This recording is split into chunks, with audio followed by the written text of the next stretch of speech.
लेकिन मैं आज जो कहानी सुना रहा हूं वो करवा चौथ से शुरू होती है। इसी 1 नवंबर को, बीते 1 नवंबर को करवा चौथ था। करवा चौथ के दिन हर पत्नी अपने पति की लंबी उम्र के लिए व्रत रखती है, पूजा करती है, फिर चांद देखकर व्रत तोड़ती है। 1 नवंबर की रात गुजर गई, 2 नवंबर की तारीख शुरू हुई। 2 नवंबर की सुबह सुबह बागपत इलाके में, बागपत के पास एक गांव है और उस गांव में एक शमशान है। उस शमशान के बाहर एक सूटकेस पड़ा था। सुबह सुबह कुछ लोग टहलने के लिए गुजर रहे थे, उनकी नज़र उस सूटकेस पर पड़ी। सूटकेस बड़ा अजीब लगा उन्हें देखकर, क्योंकि सूटकेस बाहर से ऐसा लगा था कि जैसे ही जला हुआ है। अब एक शमशान के बाहर कोई जला हुआ सूटकेस क्यों फेंकेगा? लोगों को थोड़ा डाउट हुआ, उन्होंने पुलिस को खबर कर दी। पुलिस की टीम पहुंची। अब पुलिस ने सूटकेस को खोला। जब सूटकेस खोला गया तो अंदर से एक लड़की की लाश मिली, वो भी जली हुई, चेहरा बिगड़ा हुआ था। और चूंकि सूटकेस और लाश दोनों में आग लग चुकी थी, जली हुई थी, तो कोई ऐसी पहचान की चीज नहीं थी जिससे मरने वाली की शिनाख्त हो सके। लेकिन पुलिस अजीब उलझन में ये थी कि ये कैसा सिलसिला कातिल है जो एक कत्ल करता है और कत्ल करने के बाद लाश को एक सूटकेस में रखता है, उस सूटकेस को ही जला देता है और फिर लाकर उसको शमशान के बाहर फेंक देता है। क्योंकि जो सबूत थे मौका वारदात से वो ये था कि सूटकेस कहीं और जलाया गया। और पुलिस परेशान कि ऐसा कोई कातिल कैसे कर सकता है। खैर, तफ्तीश शुरू हुई और सबसे पहले चैलेंज यही था कि मरने वाली की शिनाख्त हो। अब वो जो बागपत का इलाके का गांव था, ठीक ठाक गांव, अच्छे किसान, अमीर किसान, तो कोई सुराग, सूटकेस तो ऑलरेडी जल चुका है, लाश से कोई अता पता मिल नहीं रहा है। तो पुलिस ने फिर पता किया कि चलो आसपास में देखते हैं यार, कहीं कोई सीसीटीवी कैमरा जो इस शमशान के रास्ते तक होकर गुजरता हो और उसके कैप्चर करता हो। काफ़ी मशक्क़त के बाद पुलिस को एक कैमरा दिखा और उस कैमरे में ये दिखा कि एक गाड़ी जो है वो इसी शमशान की तरफ गुजर रही है। और जो टाइमिंग थी, क्योंकि पुलिस को ये था कि रात के वक्त किसी ने ये फेंका है, तो वो सुबह सुबह और रात और सुबह के बीच में वो गाड़ी गुजर रही थी, तो अजीब टाइम पर। तो ये एक स्विफ्ट डिज़ायर कार थी। नसीब से उस सीसीटीवी कैमरे में उस कार का नंबर प्लेट भी कैद हो गया था। तो अब सिर्फ पुलिस को ये था कि नंबर प्लेट ओरिजिनल हो, क्योंकि फेक होगा तो फिर कोई मतलब नहीं है केस का। लेकिन पुलिस नसीब ने साथ दिया पुलिस का और वो नंबर रियल निकला। जब रजिस्ट्रेशन नंबर चेक किया गया तो पता चला कि ये हरियाणा के सोनीपत से रजिस्टर्ड है ये कार, स्विफ्ट डिज़ायर। अब रजिस्ट्रेशन नंबर के थ्रू पुलिस पता निकालती है और हरियाणा के सोनीपत पहुंच जाती है। कार मालिक के घर पे जाती है, पूछती है कि भैया आपके स्विफ्ट डिज़ायर कार। तो बताता है कि असल में एक दिन पहले एक पवन नाम का शख्स जो उसका जानकार है, वो उससे उसकी कार मांग कर ले गया था, यानी कि 1 नवंबर को। पुलिस ने पूछा वो कहाँ मिलेगा। अब पुलिस उसके घर गई तो पवन गायब। पुलिस का लगा कि यही कातिल है, तभी तो ये भाग रहा है। अब उसके जितने भी अड्डे थे उन सब जगह पर पुलिस की टीम भेजी गई, उसके दोस्तों को पूछताछ के लिए बुलाया गया, लेकिन पवन का कोई सुराग मिल नहीं रहा। इसी दौरान जिस शमशान के बाहर ये सूटकेस मिला, वहाँ पे भी पुलिस की टीम आसपास से कुछ और सबूत इकट्ठा कर रही थी। तभी पुलिस की नज़र एक नौजवान पर पड़ी। देखा कि वो चोरी छुपे दूर से ये सारी चीज़ें देख रहा है। पुलिस को कुछ डाउट हुआ। पुलिस की टीम उसके पास पहुंची तो वो घबरा गया। जैसे ही घबराया पुलिस ने उसको दबोच लिया। पता चला वो पवन है। कई बार ऐसा होता है कि कातिल जब कत्ल करने के बाद कोई सुराग कहीं पे छोड़ता है या किसी लाश को फेंकता है, तो अक्सर ये देखा गया कि एक बार वो उस जगह पर जरूर लौटता है, ये देखने के लिए कि क्या हुआ। यही पवन इसीलिए उस शमशान के बाहर गया था कि उसने जो लाश फेंकी उसका क्या हुआ। पुलिस को मिली, पुलिस की जांच हो रही है या फिर कुछ सुराग मिल रहा कातिल का उसके जरिए, ये जानने के लिए वो पहुंचा था। लेकिन इत्तेफाक से उसके हाव भाव को देखकर पुलिस को शक हुआ। और वैसे भी पवन नाम के शख्स की तलाश थी और पवन गायब था। पवन की तस्वीरें इधर उधर दे दी गई थी पुलिस टीम को, तो वो फोटो भी मैच कर गया। अब पवन को ले जाकर पुलिस ने पूछताछ शुरू की। जब पूछताछ शुरू की तो थोड़ी देर में उसने सारी कहानी उगल दी।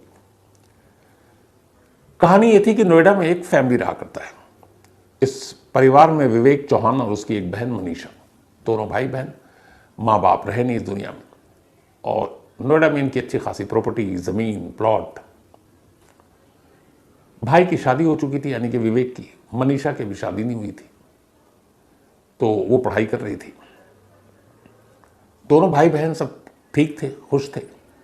फिर विवेक की शादी हो गई विवेक की शादी हुई शिखा नाम की एक लड़की से। अब शिखा से शादी के बाद घर के माहौल थोड़े बदलने लगे। माँ बाप के गुजरने के बाद जब वसीयतनामा देखा गया तो पता चला कि माँ बाप ने जो मनीषा है और विवेक है, प्रॉपर्टी इन दोनों के नाम पे बराबर कर दिया। मतलब ये था कि अगर जो ज़मीन है उसकी कीमत उस वक्त करीब 5 करोड़ रुपए थे, तो भाई और बहन दोनों के दस्तखत चाहिए, किसी एक के दस्तखत से काम नहीं चलेगा। विवेक को ये था कि मेरी बहन है, चलो इसकी शादी वादी कर देंगे, बाकी उसको ज़मीन जायदाद से क्या लेना, वो तो दे ही देगी। कभी उसने इतना सीरियसली लिया नहीं। लेकिन जब पत्नी बनकर शिखा उसकी ज़िंदगी में आई तो शिखा ने कहा कि भड़काना शुरू किया अपने पति को। क्या पता कल को मनीषा पलट जाए, उसकी शादी हो जाए तो फिर कहेगी कि मैं क्यों साइन करूं, 5 करोड़ की प्रॉपर्टी है, 2.5 करोड़ हम भी लेंगे। तो ये डेली सुन के विवेक के भी दिमाग में ये बात घर करती गई। तो अब ननद भाभी में कई बार झगड़ा भी होता। उधर इसी बीच में ये हुआ कि कई बार विवेक बाहर जाता तो एक लड़का था जिसके साथ व्हाट्सअप चैट और बाकी सोशल मीडिया के तहत शिखा की दोस्ती हुई। फिर दोनों मिलने लगे। 1-2 बार ऐसे ही जब ये मिल रहे थे, मनीषा की नज़र पड़ गई। मनीषा ने वीडियो शूट कर लिया, कुछ व्हाट्सअप चैट उसने अपनी भाभी के मोबाइल से ट्रांसफ़र कर लिए।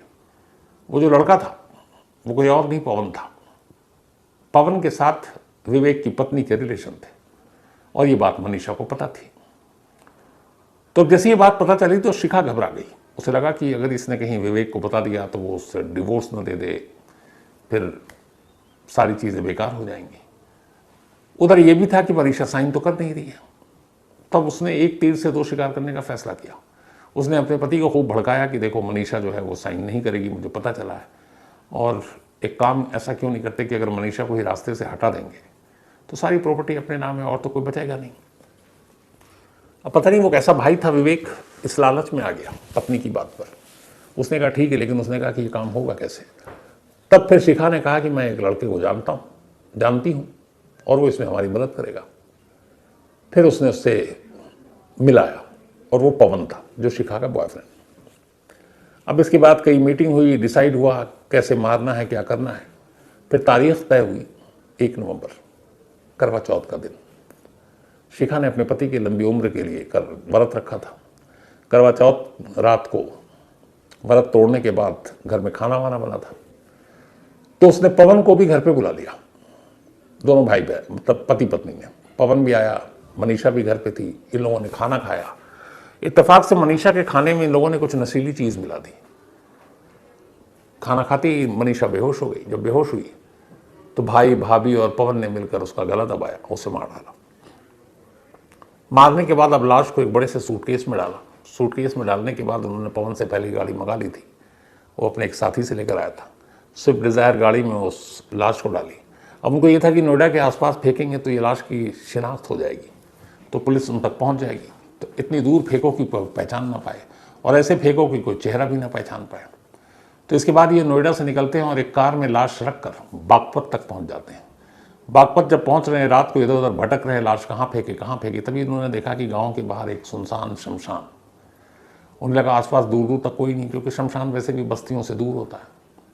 उन्हें लगा ये सही जगह है। उन्होंने ठीक शमशान के बाहर बैग को उतारा, उस पर पेट्रोल डाला, धू करके जलने लगा। उन्हें लगा कि अब काम हो गया, और फिर वो गाड़ी में बैठ वहाँ से निकल ली। लेकिन नीचे की मिट्टी गीली थी, इसलिए पूरी तरह से लाश जली नहीं थी। वो पता चल गया बाद में कि एक लड़की की लाश। उसके बाद ये सभी घर लौट आए। बस एक चूक हो गई, इन्हें नहीं मालूम था कि सीसीटीवी कैमरा इन्हें देख रहा है, और उसी कैमरे से एक कार और फिर कार का नंबर और उस नंबर के थ्रू कातिल। सभी पकड़े गए।